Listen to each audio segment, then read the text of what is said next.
Bueno, buen día, ¿cómo andan? Ahora vamos a tener un momento de adoración y también de memoria, ¿no? Como dice la palabra, de recordar con la Santa Cena, el momento de la Santa Cena, ¿no? Y vamos a compartirlo. Así que voy a pedir a José y Marisa si pueden estar pasando para repartir.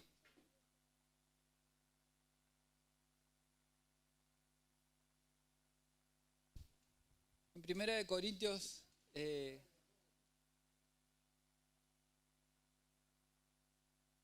Primera de Corintios 11 está establecido, ¿no? Eh, cómo se debe tomar la cena. Así que esto es en memoria del Señor por su sacrificio que hizo. La sangre y el pan representan a Jesucristo. Vamos a orar por los elementos y darle gracias a Dios por ese amor. Padre amado, Padre celestial, te damos gracias, Señor, por este día. Señor, gracias por tu amor y tu misericordia renovada día a día en nuestras vidas. En esta mañana, Señor, venimos delante de ti, Señor, para representar, Señor, tu cuerpo, Padre Santo. Gracias, Señor, por lo que hiciste por cada uno de nosotros, Padre Santo. Te damos la gloria y la honra a ti, Señor, en el nombre poderoso de Jesús. Amén. Amado Dios, te damos gracias, Dios, por este momento, Dios, que podemos compartir, Señor, como iglesia. Gracias, Señor, porque recordamos, Señor, lo que tú hiciste, Señor, en la cruz. Gracias por ese sacrificio, Señor, por nosotros que tú hiciste, Señor, que hoy tenemos, Señor, entrada, Señor, a tu presencia, a la presencia del Padre, Dios. Te damos gracias, Dios, por este momento, Señor, y te pedimos, Dios, que seas tú obrando en nuestras vidas, Dios. En el nombre de Jesús te damos gracias, Dios, por el sacrificio, por esa sangre, Señor, que derramaste por nosotros. En el nombre de Jesús, amén. Pasen, chicos, reparten.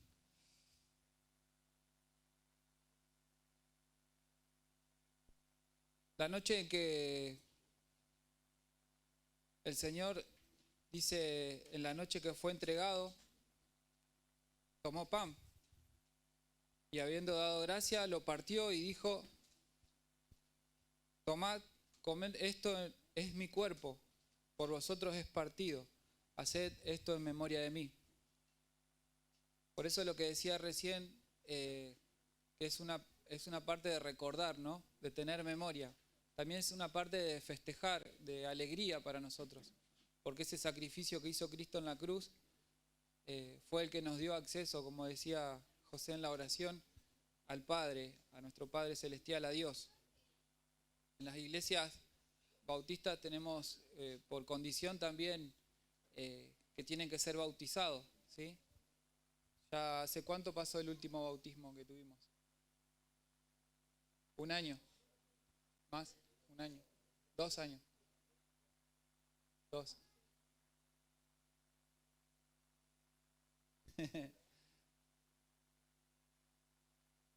El bautismo también es un símbolo importante para nosotros. La Santa Cena, el bautismo, son simbolismos que todo lleva a la decisión, ¿no? A la acción de recordar a Cristo, a la acción de que tuvimos una decisión en nuestro interior de recibir a Cristo en nuestro corazón. Eso es parte de lo del bautismo. Ya se ha hablado mucho de eso y también se da en el curso de bautismo. Y es una muestra, ¿no? Al exterior. Y dice que Jesús ese mismo momento también asimismo tomó la copa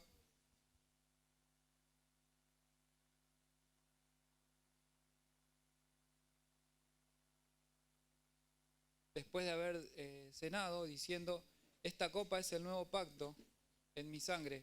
Haced esto todas las veces que la bebáis en memoria de mí.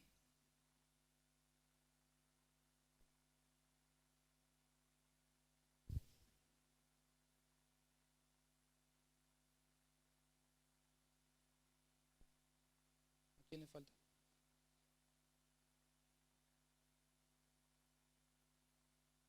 ¿Tienen todos? Así pues, todas las veces que comáis este pan, comemos.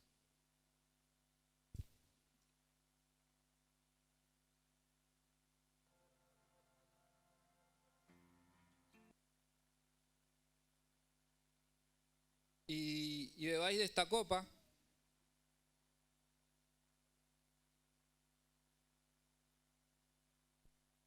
la muerte del Señor anunciáis hasta que Él venga. Anunciamos la muerte del Señor, avisamos, recordamos. Esto lo hacemos en memoria de Dios.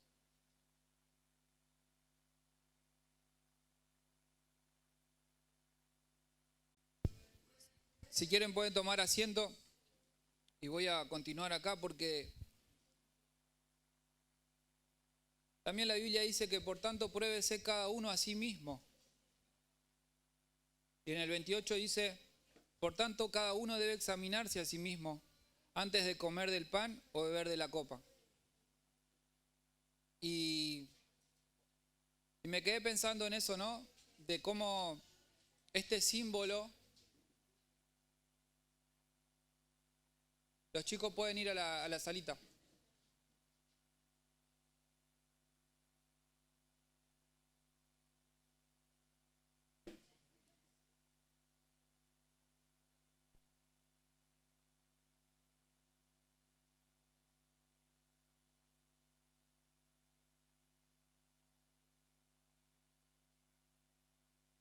¿Estamos? Dice que cada uno debe examinarse, dice en la versión Palabra de Dios para todo, a sí mismo, antes de comer del pan o beber de la copa. Y me preguntaba eso, ¿no? Decir, ¿a qué se refiere esto de examinarse a sí mismo, ¿no? Y es una parte que nos toca a nosotros hacer, examinarnos a nosotros mismos. Pero refiere particularmente a la de la Santa Cena. Pero también pensaba esto, ¿qué tanta autocrítica tenemos nosotros? Digamos, ¿qué tanto pensamos en cómo es nuestro accionar, cómo estamos haciendo las cosas? O por dónde estamos caminando, o por dónde vamos llevando nuestra vida. Y pensaba en eso, ¿no? Y pensaba en mí, en examinarme a mí mismo, cómo estoy. Pero a veces no hay un punto de referencia, digamos, para decir, bueno, ¿en comparación con qué me tengo que examinar? ¿En comparación con qué estoy bien o estoy mal? Si nos comparamos con Hitler, por ejemplo, y estoy bastante bien, ¿no? Voy bien, ¿sí? Si nos comparamos ¿con quién puede ser? No se me ocurre ahora.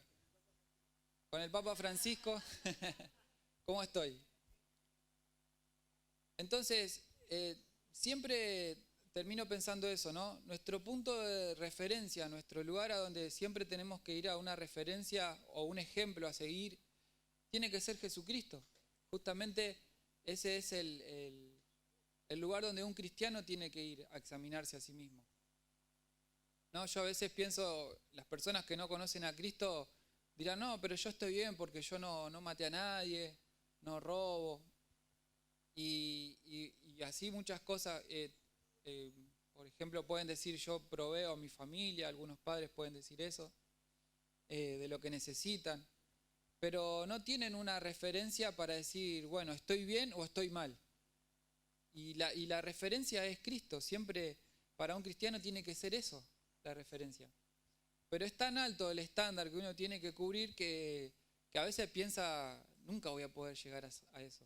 A veces se nos cruza ese pensamiento, o por lo menos a mí me pasa. Nunca voy a poder llegar a ser así tan perfecto como Jesús. Dice que Jesucristo no cometió pecado, o sea, es así, fue así. No cometió pecado.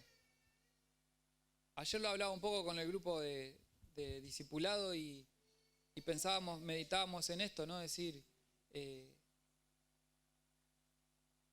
nuestro punto de decir estoy bien, estoy haciendo bien las cosas o estoy haciendo mal las cosas, también tiene que ser esto, pensar en qué es para Dios pecado o qué es lo que está mal para Dios y qué es lo que está bien.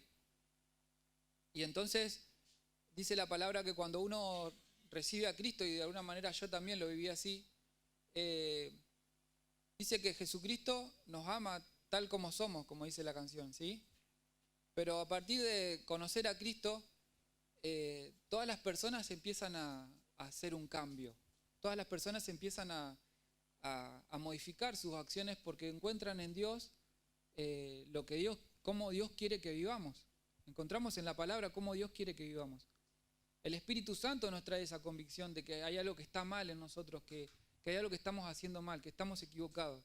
El Espíritu Santo te hace dar cuenta de que estás en pecado, justamente. Y hablábamos un poco de eso y preguntaba qué es el pecado, qué piensan que es el pecado, o de dónde viene la palabra pecado, o qué creen. Vos, Martín, me había dado una respuesta, ¿sí? ¿Cómo era que había dicho? Errar al blanco. Bien. Pecado es una palabra que tiene un significado, ¿no? Y en hebreo era jatá, una de los significados, ¿no? Originales. La palabra jatá. Y que quería decir culpa. Culpa quería decir pecado. ¿Alguna vez sintieron culpa?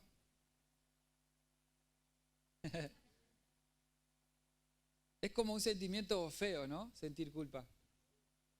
Es como que uno dice, qué mal que estoy, tengo una culpa por lo que hice. Se siente mal, ¿no? Es feo. Bueno, eso es considerado pecado. A veces sentir culpa puede ser algo por una percepción personal, pero muchas veces la culpa o el sentimiento de culpa es dado por el Espíritu Santo, porque nos hace dar cuenta de que hay algo que está mal. Es algo muy personal, pero es como que uno lo siente, ¿no? Siente como que algo estoy haciendo mal. No sé si alguna vez les pasó eso. Todo el tiempo se sentía re culpable, todo el tiempo. Y después otra de las palabras que refiere a pecado es agua, también del hebreo, que quería decir torcerse o desviarse. Eso es pecado, desviarse, torcerse, digamos, o sea, mucho del significado de torcerse significa de salir de la justicia, de ser injusto, ¿sí? Eso significa, es parte del significado de torcer, en esta palabra de pervertir. Pervertir. Pervertir es algo como que vos estás de algo que tiene un uso particular, especial, específico, y pervertís el uso, lo usás para otra cosa que no era. Sí, torcer, o sea, pervertir y torcer es la idea, porque por ahí cambiar no tiene no tiene una connotación mala, pero pervertir y torcer sí, porque es algo que fue destinado para un uso específico y uno lo pervierte y lo usa para otra cosa. Eso es pecado, también en la palabra original. Y también en hebreo significaba peyá, que era que uno se rebela contra alguien superior, una rebelión o rebeldía, pongámosle. La rebeldía es pecado, ¿sí? Es porque uno se rebela contra alguien superior o viola un pacto o un contrato, ¿sí? Vos decís, firman un contrato, hacemos esto, dale, vamos a hacer esto, y lo viola, o sea, deja de hacer eso, no cumple con lo pactado, no lo cumple. Es pecado. Uno cuando firma en el registro civil que se casa con esa persona, significa que va a estar con esa persona toda la vida, hasta que la muerte lo separe, dice la palabra. Pero cuando uno viola ese contrato que hizo en el registro civil, que también se hace en la iglesia ante Dios, cuando uno comete el pecado ahí, cuando se separan, ¿sí? Cuando es el divorcio, sería. Yo me acuerdo antes cuando yo era chico, no había una ley de divorcio, porque no estaba pensado en la parte social o civil que las personas se separen. Antes no se separaban la gente, o por lo menos no. Mis abuelos, bueno, mi abuela sí se separó. pero en realidad el que rompió el contrato ahí fue mi abuelo. Se fue con otra mujer.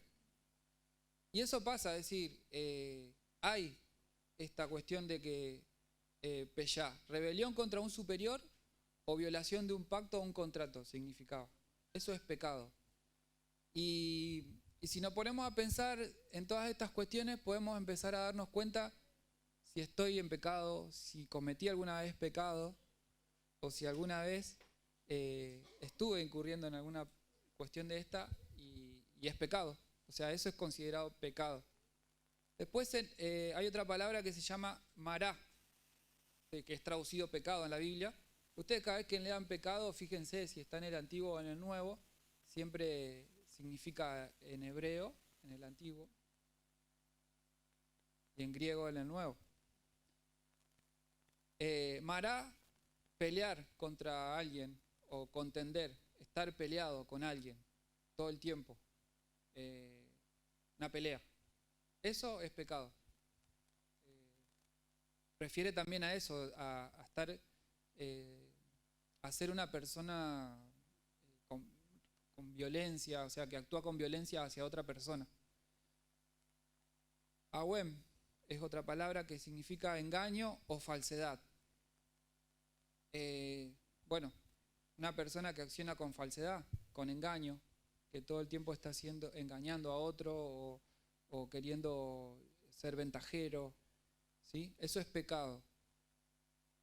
Después del griego la palabra era hamartía, que es el que dijo Martín, errar al blanco, ¿sí? Esa es la más conocida tal vez que se escucha, que decimos cuando alguien apunta con una flecha a un blanco y tiene que dar en el medio y erra al blanco. Ese es hamartía, errar al blanco, que es pecado, que es tal vez la más conocida por la traducción, ¿no? Que muchas veces decimos, ¿qué es pecado? Errar al blanco, decimos. Eso es decir, equivocar el accionar, ¿no? Y errar a donde vas caminando, a la decisión que tomaste, una decisión desacertada, ¿sí? Después la otra palabra decía parapopna. Esperen, parapoptoma. Bueno, traducido era transgresión, transgredir. Y esto es un poquito más amplio porque es como que transgredir es salirse de lo establecido, ¿no? Salirse de algo que ya está como una condición a nivel también social, ¿no?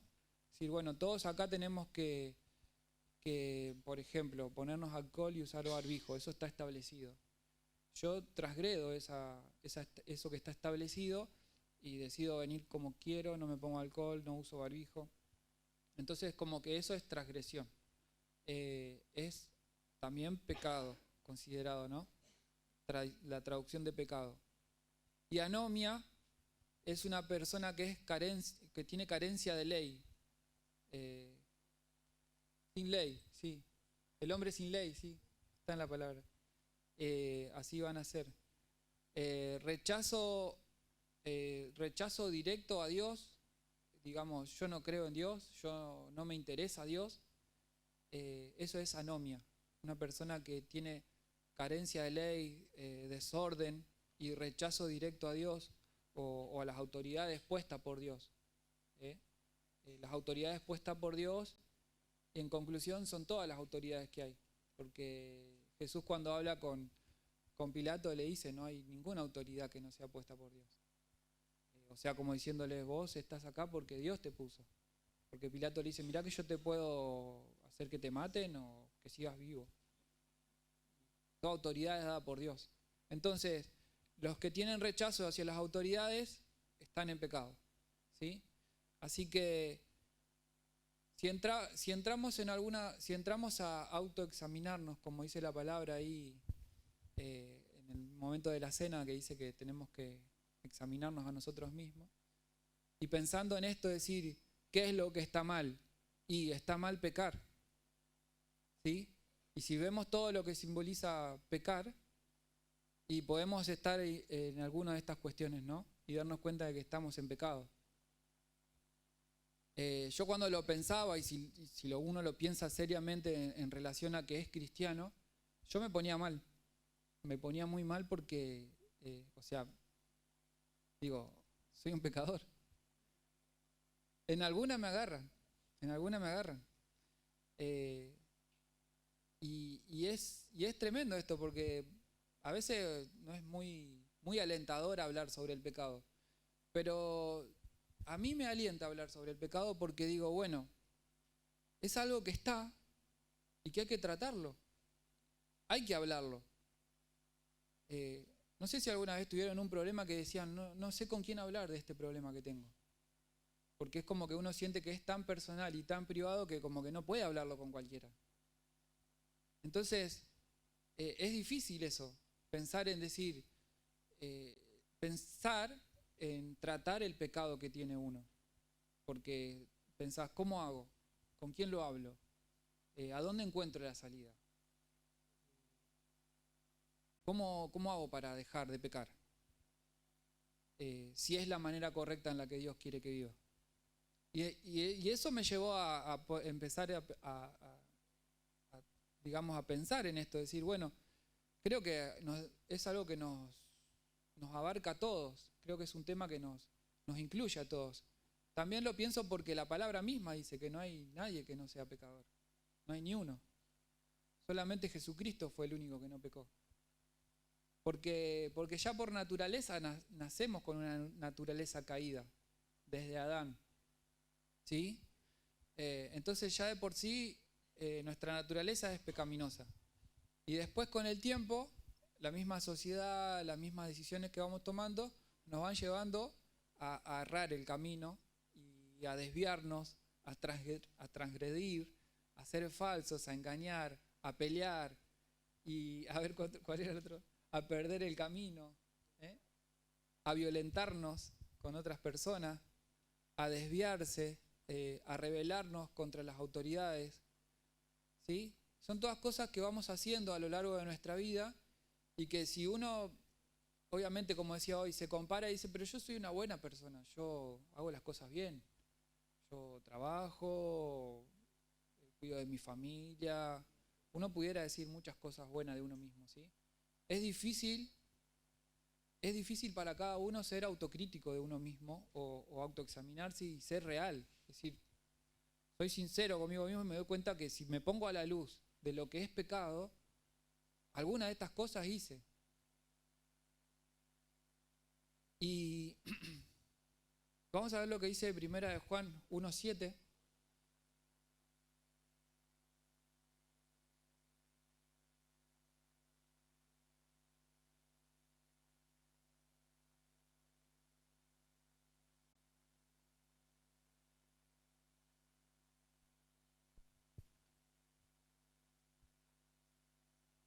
Primera de Juan 1:7 dice, pero si andamos en luz, como Él está en luz, tenemos comunión unos con otros. Y la sangre de Jesucristo, su Hijo, nos limpia de todo pecado. Yo en este versículo encontré como que la solución, ¿no? Dice que la sangre de Jesucristo nos limpia de todo pecado. Pero dice, pero si andamos en luz, como Él está en luz, y tenemos comunión unos con otros, y la sangre de Jesucristo, su Hijo, nos limpia de todo pecado. Este pasaje es como que me hizo darme cuenta de decir, bueno, la sangre de Jesucristo me limpia de todo pecado, porque si yo creo en Jesucristo, me limpia de todo pecado. Pero hay como una condición, como algo que hay que seguir haciendo, que es continuar, seguir viviendo en la luz. La luz, como Dios vive la luz. Están mirando esa pantalla. Y entonces, esto me llevó a pensar, bueno, ¿por qué la sangre, por qué nos limpia de todo pecado Jesucristo? La sangre de Jesucristo nos limpia de todo pecado. ¿Saben? La función de la sangre de Jesucristo es limpiarnos de todo pecado. Eso me llevó a pensar en de dónde viene esto de la sangre de Jesucristo nos limpia de todo pecado. Y ya Dios, cuando se dio cuenta que había que salvar a la humanidad, empezó a establecer a Jesucristo. En su palabra prácticamente habla de todo el tiempo de Jesucristo y de ese sacrificio que él hizo en la cruz. Fíjense lo que dice en Éxodo.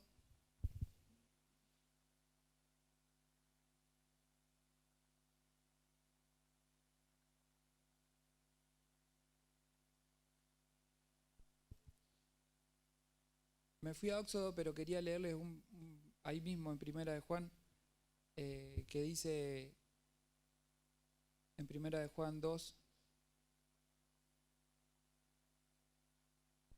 dice: hijitos míos, les escribo esto para que no pequen. Pero si alguno peca, tenemos un defensor ante Dios, Jesucristo, el justo. Él sacrificó su vida para quitar nuestros pecados, y no solo los nuestros, sino los de todo el mundo. Podemos estar seguros de que conocemos a Dios si hacemos lo que Él nos manda. Alguien puede decir: yo conozco a Dios, pero si no obedece sus mandamientos, es un mentiroso, y la verdad no está en su vida. Pues el amor llega a su perfección cuando uno obedece lo que Dios enseña. La prueba de que andamos bien con Dios es la siguiente: el que dice que permanece en Dios debe vivir como vivió Jesús. Digamos, no podemos decir que pertenecemos a Dios o que tenemos fe en Cristo si nuestra manera de vivir no tuvo un cambio. Sí, la canción me gustaba porque dice que Dios nos ama tal como somos. Pero la palabra también dice de que tiene que haber un cambio de vida, ¿sí? Dice que tenemos que dejar de pecar.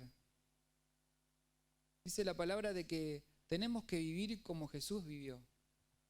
Es un estándar que la palabra misma nos pone a los cristianos. Es un lugar a donde nosotros tenemos que lograr alcanzar, estar. Es a donde tenemos que aspirar llegar. A veces decimos: yo no sé cuál es el propósito para mi vida. Y yo te diría que no te preocupes tanto cuál es el propósito para tu vida. Te diría que te preocupes más por tratar de parecerte cada vez más, que tu vida se parezca más a la vida que tuvo Jesús en esta tierra. Y en ese tratar de ir haciendo cada vez más como Jesús, creo que se te va a empezar a cumplir el propósito para tu vida. Es más, estoy seguro de que sí, va a ser así. Hay una parte que nos toca a nosotros eso, decir: ¿qué hizo Jesús? Esa tiene que ser nuestra pregunta. ¿Cómo vivió Jesús en esta tierra? Y la única forma de encontrar esa verdad está acá en la palabra.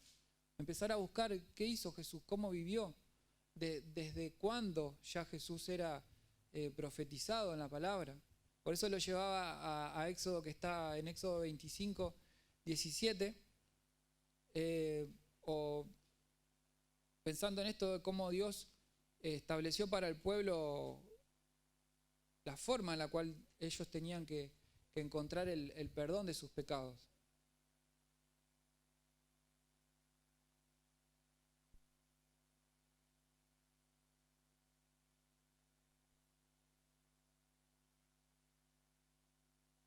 Dice en Éxodo 25, 17, fue lo que me llamó la atención para traerle a ustedes también la intriga. En Éxodo está todo establecido cómo se tenía que hacer el tabernáculo o el templo portátil que tenía que tener el pueblo.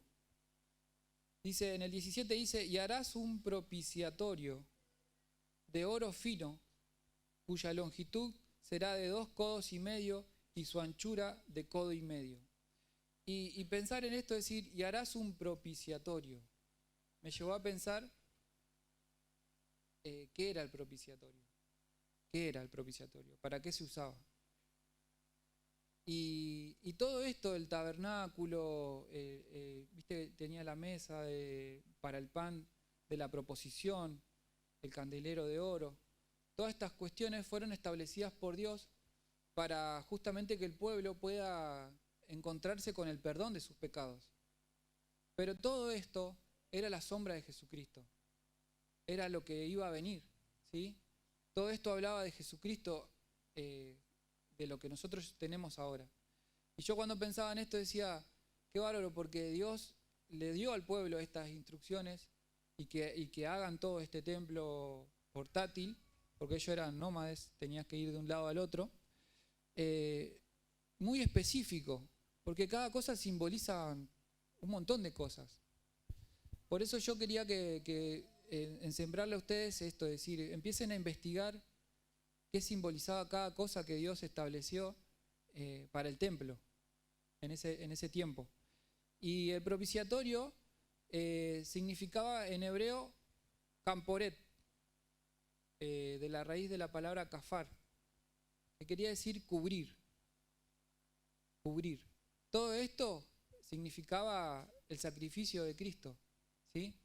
Que iba a ser Cristo después en la cruz, que era para perdón de nuestros pecados. Estaba la mesa de los inciensos y eso estaba todo el tiempo prendido. Y esa mesa, ese incienso que llegaba al cielo, o sea que iba para arriba, significaba la relación de Jesucristo humano con Dios, intercediendo todo el tiempo por la humanidad. La sangre de Cristo, la sangre que se hacía en el sacrificio se derramaba una vez al año en los cuernos de esa mesa para purificación. La sangre significaba la limpieza, la pureza, la purificación. Y Dios es propicio a nosotros por la sangre de Jesucristo. O sea, si nosotros entendemos esto de que Jesucristo murió para perdón de nuestros pecados, que esa sangre nos limpia de nuestros pecados, se nos va a hacer mucho menos carga o mucho menos doloroso pensar en que estamos en pecado. Eso me llevó a esta conclusión, ¿no? Es decir, Jesucristo murió, ya pagó el precio por mis pecados. Los que cometí, ¿sí? Y los que tal vez en algún momento cometa a futuro. Esto no significa de que voy a andar pecando como se me da la gana, porque justamente la palabra dice que nuestro objetivo de vida como cristianos tiene que ser cada vez más parecidos a Jesús. Ese tiene que ser nuestro objetivo de vida. Fíjense lo que dice en Romanos 3:23.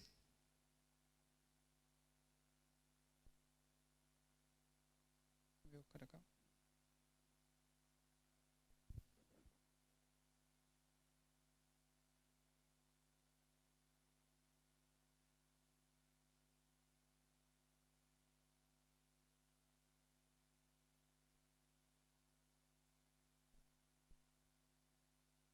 Dice que por cuanto todos pecaron, están destituidos de la gloria de Dios. Todos pecaron. Por eso no pueden participar de la gloria de Dios. Esto es concluyente, digamos. Todos pecamos y estamos destituidos de la gloria de Dios. Y la gloria de Dios es estar en la presencia de Dios. Eso es la gloria de Dios. Dice, en el 24 dice, y son justificados gratuitamente por su gracia, mediante la redención que es en Cristo Jesús. Estamos todos destituidos de la gloria de Dios, pero dice que Dios tiene una gracia, tiene un regalo que no merecemos hacia nosotros. Por eso, esa gracia que fue dada por medio de Jesucristo, o de Cristo Jesús, que nos redimió, que nos dio participación, que nos da la posibilidad de acceder a Dios, ¿sí? Por eso es lo que yo hablaba del incienso, que todo el tiempo está intercediendo. Jesús significa Jesús intercediendo por nosotros ante Dios.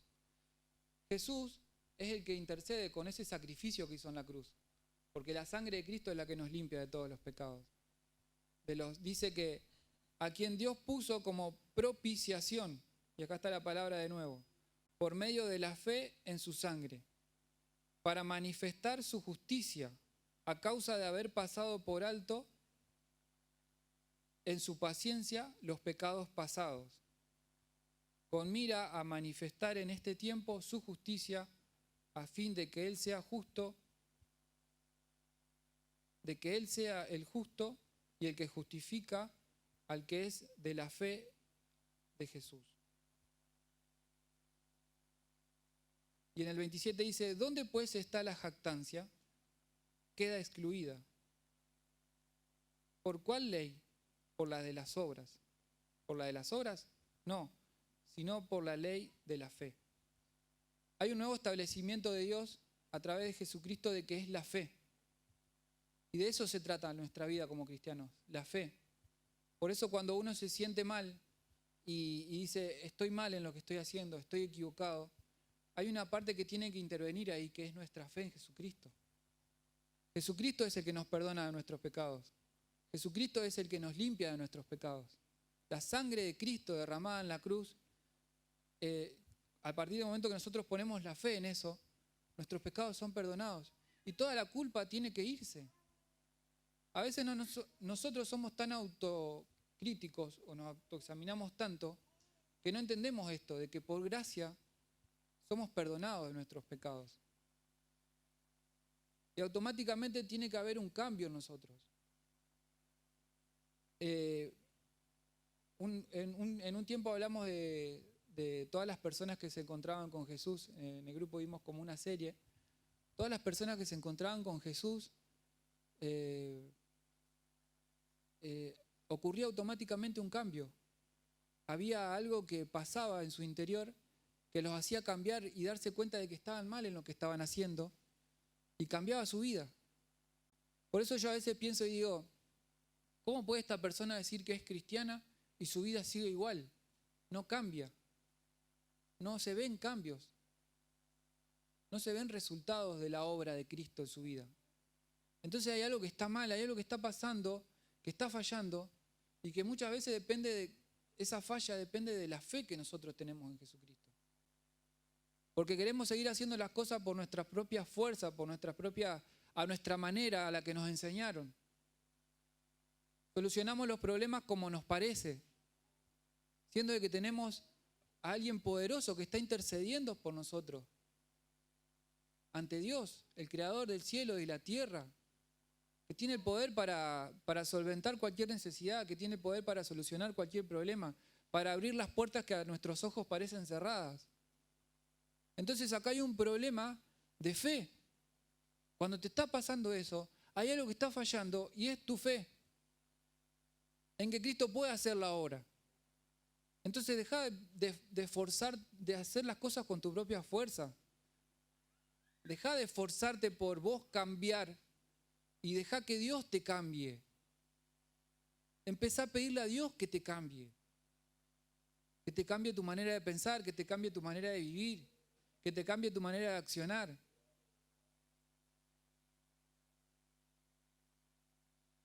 Ayer una de las chicas del grupo decía, yo tenía la autoestima baja, pero después de que conocí a Cristo, esa forma de pensar sobre mí misma cambió.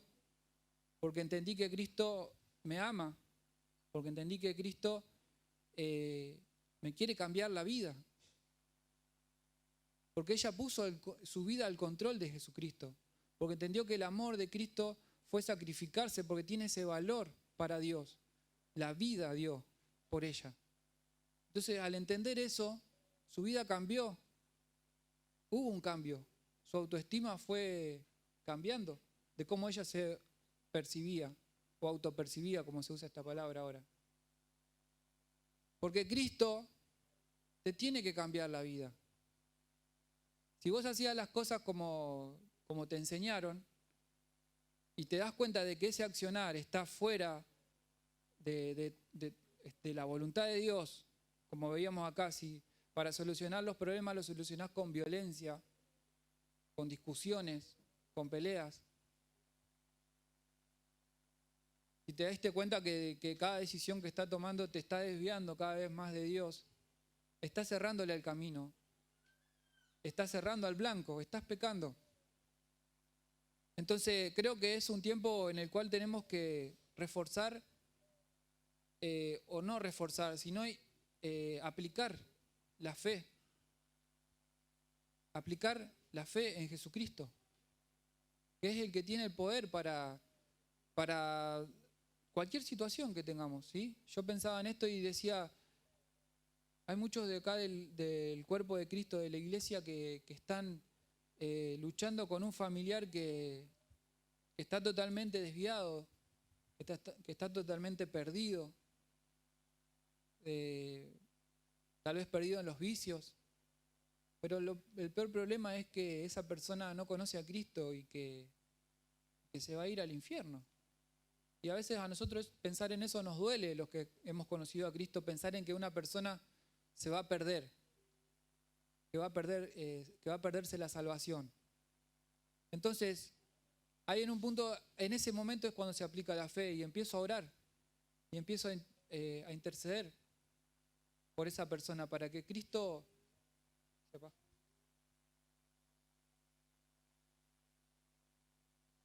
Para que Cristo haga la obra como la hizo en uno, ¿no? Porque si la vimos en nosotros mismos hecha la obra de Dios, ¿cómo no vamos a tener la fe y la certeza de que puede hacerla? Porque dice que no solamente murió, acá hablando Juan, sino de que murió por todo el mundo. Él entregó su vida por todo el mundo. Está interesado en que todo el mundo se salve. Pero bueno, lamentablemente, si las personas que no conocen a Cristo no se les predica, no se les habla, no se ora por esas personas, se pueden llegar a perder. Fuimos justificados gratuitamente, no tenés que hacer nada.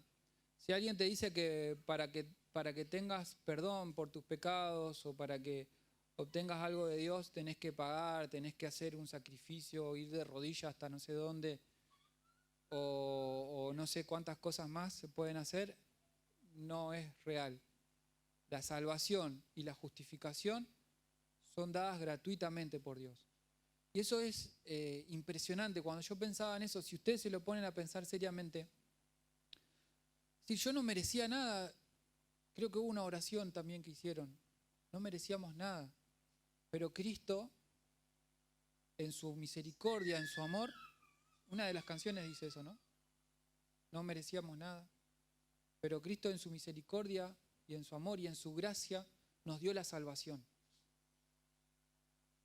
Pensar en que nosotros, que no éramos del pueblo de Israel, no teníamos chance de obtener nuestra relación con Dios, porque en ese momento en el tabernáculo nada más eran perdonados los pecados del pueblo de Israel. Los otros pueblos no eran considerados. Pero ahora es para todo el mundo y es gratuito y es libre. Es una cuestión de poner la fe en Jesucristo. Y a nosotros nos cuesta creer que algo sea gratis. Pero peor de todo es que algo tan importante, la vida eterna, sea un regalo. Y lo es, y hay que creerlo porque es así. Es la fe puesta en Jesucristo y en ese sacrificio que hizo en la cruz. Eso, y desde ahí empezar un camino, ¿sí? Y ese camino te va a ir llevando al propósito para tu vida que tenés que recorrer. Vivir cada vez más parecido a como vivió Jesús en esta tierra. Yo particularmente lo pensé a este tema para hablarlo para la iglesia porque me imaginaba esto. Todos los que estamos acá, pidiéndole perdón a Dios por nuestros pecados. La limpieza de Cristo en nuestra vida, la santificación, la sangre de Cristo perdonando nuestros pecados. Me imaginaba eso, que Cristo mire, que Dios mire a esta iglesia, a este cuerpo y digan, son todos santos, están todos libres de pecado, porque todos decidieron arrepentirse, pedirle perdón a Dios y que la sangre de Cristo los limpie. Y yo pensaba eso y me imaginaba a Dios mirando a la iglesia y decir, están todos puros, están todos santos, apartados, quiere decir santos, para Dios. No tienen un doble discurso o no tienen una doble manera de vivir. Están apartados para mí, están separados, se entregaron y quieren vivir como Jesús vivió en la tierra. Está en su corazón, lo puedo ver, porque es el que mira los corazones. Justamente nosotros nos podemos examinar a nosotros mismos, pero nuestro examen puede ser limitado. Es más, hasta a veces puede ser errado, porque como les decía, podemos sentirnos culpables o podemos sentirnos de que no estamos haciendo, que estamos haciendo todo bien. Pero eso es un sentimiento, una percepción. Pero el que realmente va a examinar nuestro corazón y darse cuenta, está entregado a Dios, está entregado a Dios, está entregado a mí, va a ser Dios. Está entregado, su corazón está entregado. Sí, a veces como que algunas cosas se equivoca y comete errores, pero automáticamente va y se arrodilla y pide perdón porque el Espíritu Santo le trajo convicción de que estaba mal lo que estaba haciendo. Y me imaginaba eso, es decir, todo el cuerpo, toda la iglesia entregada completamente a Cristo. Y eso me llevó a pensar en que si realmente estaríamos entregados completamente a Cristo, y ahora no encuentro el pasaje, pero creo que hoy lo leí. Así está ahí, primera de Juan 1:7, fue el que leí hoy. Que dice que, a ver si lo leemos de nuevo.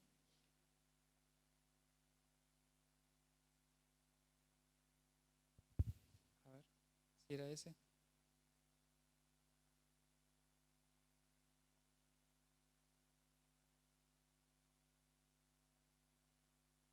Claro, ese es, a ver. Tenemos comunión unos con otros, sí, ese era. Eso me llevó a pensar en este pasaje. Porque pensaba en eso, es decir, todo el cuerpo de Cristo en la luz, que es Cristo.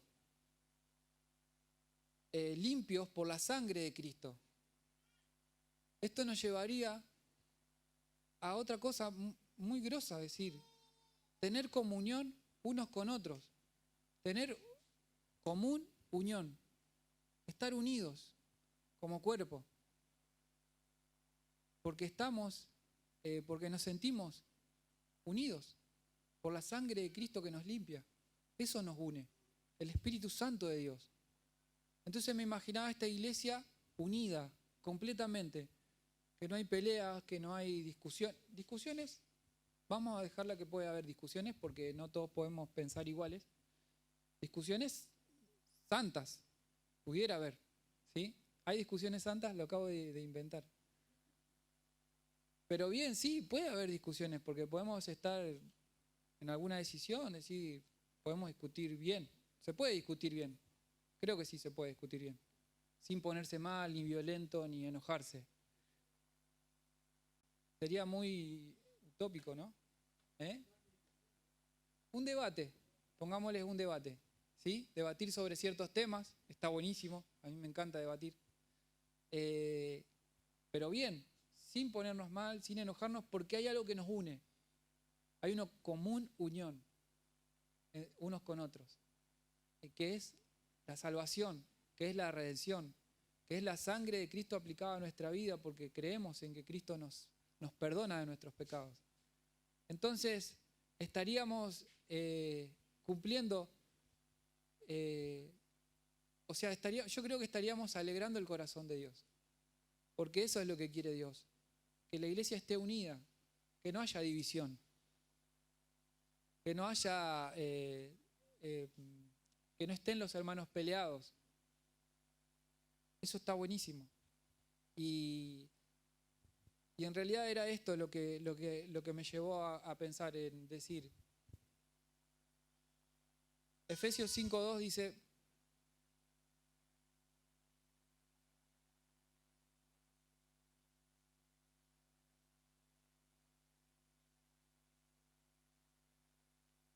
y andad en amor. O en otra versión de Palabra de Dios para Todos dice: sigan el camino del amor, así como Cristo nos amó y ofrendó su vida por nosotros como un sacrificio voluntario, cuyo agradable olor sube a Dios.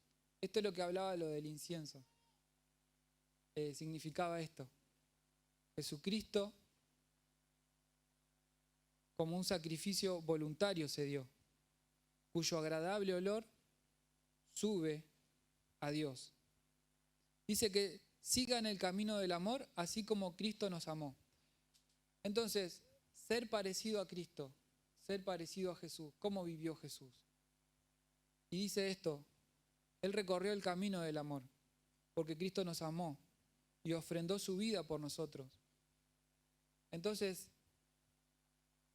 parte de esto de lo que es ser cristiano y cada vez parecerse más a Jesús, hay muchas cosas que podemos hacer para parecernos cada vez más a Jesús, pero una parte muy importante es esta: el cuerpo, el pueblo, sus hijos unidos en amor, así como Cristo nos amó. Un amor sacrificado, un amor voluntario, ¿sí? Voluntario que se da a sí mismo. Así que, básicamente, 2 o 3 cosas quería que se puedan llevar. Miren los simbolismos que están en el Antiguo Testamento, ahí en Éxodo, de cómo se armó el tabernáculo, porque cada cosa significa muy profundo, cada significado. Todo apunta a Jesús, ¿sí? Era la sombra de lo que iba a venir.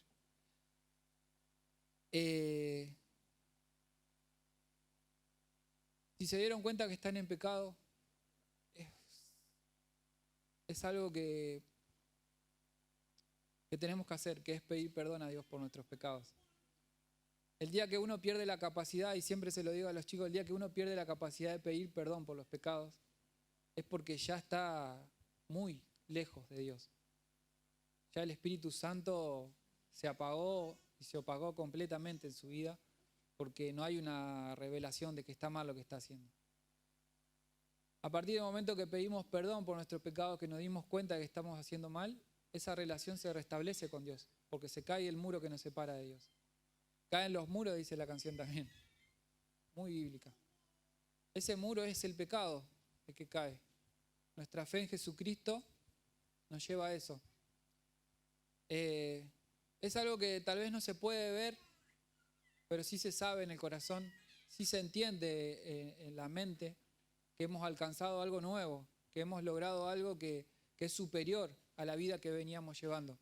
Por eso hay un cambio, por eso hay algo que sucede en nosotros, que nos anima, que nos dice: es este el lugar al que yo pertenezco, es acá donde tengo que estar, en el cuerpo, en la iglesia. Y en Isaías 6, si ustedes después quieren leerlo tranquilamente, cuando se encuentra con la imagen de Dios, cuando lo ve a Dios, Él dice: soy un pecador, soy un pecador. Y automáticamente viene un ángel y le pone una brasa en los labios, y Él dice, y ahí Dios le dice: necesito a alguien que me sirva, necesito personas que estén dispuestas a servir. Y ese es el llamado de Dios. Cuando uno conoce a Cristo, hay algo que nos pasa adentro que decimos: yo quiero estar acá, quiero servir a Dios, quiero pertenecer a este cuerpo. Entonces eso es porque hay algo que pasó adentro tuyo y que hubo ese cambio. Querés invertir tu tiempo, querés pasar tu vida siguiendo a Cristo, querés estar en relación con Dios. Así que los animo, hermanos, en esta hora, en este tiempo. Tal vez si alguien que está escuchando el mensaje y quiere acceder a esta salvación y nunca lo hizo, puede hacerlo en este momento. Simplemente, a veces yo lo que pienso es que a las personas les cuesta seguir a Cristo porque están muy aferradas a las cosas de este mundo. Hay algo que les llama más la atención de acá de este mundo y no lo quiere dejar. Entonces, esto es una cuestión de una decisión profunda, ¿no? Es decir, lo que me ata a este mundo ya no me va a atar más. Quiero estar juntamente crucificado con Cristo, dice la palabra. Esa es nuestra manera de pensar que tiene que ser. Quiero empezar a hacer la voluntad de Dios. Quiero empezar a seguir a Cristo, quiero empezar a vivir como Jesús vivió en este mundo. Porque entendimos y porque tenemos la convicción de que Dios es el camino, de que Jesús es el camino, de que Jesús es la verdad, de que toda la mentira que anda dando vuelta nos hace estar atados al pecado, pero que Jesús es la verdad, es el camino y que es la vida eterna, la vida acá en la tierra y la vida eterna. Así que la decisión es una cuestión de fe y entregarse a Jesucristo es una decisión que nos va a llevar a caminar en la manera correcta, alejados del pecado. Y ahí cada vez que nos examinemos, va a estar la sangre de Cristo por delante, que nos va a decir, sos libre de pecado. Yo te perdono. Hice ese sacrificio por amor, para que seas salvo. Cada vez que hagamos esta oración, Señor, perdóname, porque he pecado, Señor, perdóname porque me equivoqué del camino, Señor, perdóname, porque hice mal. Jesucristo está ahí con ese sacrificio que hizo en la cruz para perdonarnos. Nunca pierdan esa capacidad, porque el día que lo hagan van a estar realmente perdidos y alejados completamente de Dios. Y la salvación de alguna manera se pierde, es mi conclusión, que es esa la manera, alejarse de Dios y entregarse al pecado y dejarse llevar por las cuestiones de esta tierra o de este mundo, y ahí es cuando estás perdido. Como dice la palabra, erraste al camino, erraste al blanco, te fuiste, te desviaste. Así que oramos. Yo creo que es un lindo día para recibir a Cristo, la salvación de Dios, y empezar a caminar este camino que Dios propone a través de Jesucristo.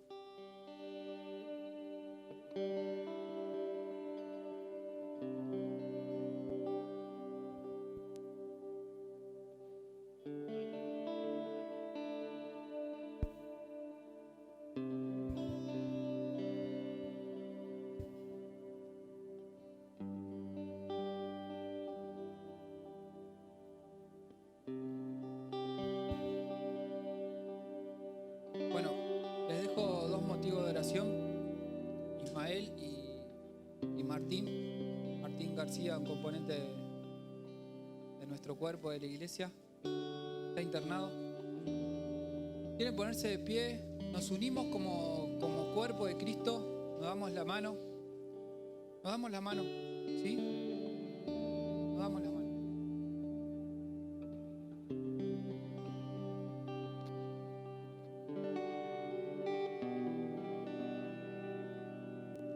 Oramos. Bendito Dios y Padre poderoso, en esta hora, Señor, como cuerpo nos unimos para clamar, Señor, por tu poder, por tu mano poderosa, Señor, que descienda en esta hora, Señor, sobre la vida de Martín García, que está internado, Señor, que su salud sea restaurada, Señor. Padre poderoso, que tú cumplas tus propósitos en su vida. Señor, trae paz, que él pueda sentir tu presencia, Señor, que él pueda saber de que estás con él, de que lo estás apoyando, de que estás dando solución a ese problema de salud por el cual está pasando. Padre, a su familia completa cubrimos.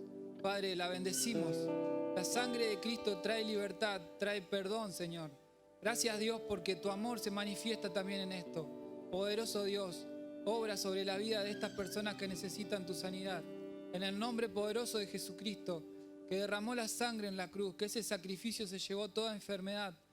Padre, en el nombre de Jesús, lo clamamos como cuerpo, unidos, que tu poder se manifieste en esta hora. Gracias, Dios, por tanto amor derramado en la cruz.